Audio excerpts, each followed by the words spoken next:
Construction സ്റ്റേജിലേക്ക് വരുന്നത്. പക്ഷെ പ്രീകാസ്റ്റിലേക്ക് വരുന്ന സമയത്ത് നോർമൽ വീട് ചെയ്യുന്ന ഇത്രയും സ്റ്റേജാണ്. അതിനകത്ത് വയറിങ്ങിന്റെ കാര്യങ്ങളൊക്കെ നമ്മൾ പിന്നീടാണ് ചെയ്യുക.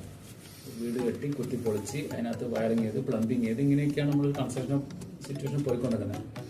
പ്രീകാസ്റ്റ് എന്ന് പറയുമ്പോൾ A to Z ആദ്യം നമ്മൾ പ്ലാൻ ചെയ്യും. പ്ലഗ് എവിടെ വരും, സ്ലാബുകൾ എവിടെ വരും, ബാത്റൂമിലെ ഫിറ്റിങ്സ് എവിടെ വരും, ഇങ്ങനെയുള്ള A to Z കാര്യങ്ങൾ നമ്മൾ ആദ്യം പ്ലാൻ ചെയ്തതിന് ശേഷം മാത്രമേ നമുക്ക് വർക്ക് സ്റ്റാർട്ട് ചെയ്യാൻ പറ്റുള്ളൂ.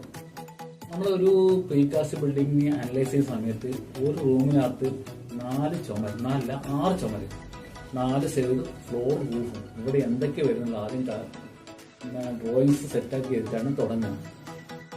അതുപോലെ തന്നെ പ്രീകാസ്റ്റ് ബിൽഡിങ്ങിന്റെ ഫൗണ്ടേഷൻ മുതൽ റൂഫ് വരെ ഒരു കഷ്ണം ഇഷ്ടികയോ കല്ലോ ഒന്നുണ്ട് ഫുള്ള് കോൺക്രീറ്റ് തന്നെയായിരിക്കും.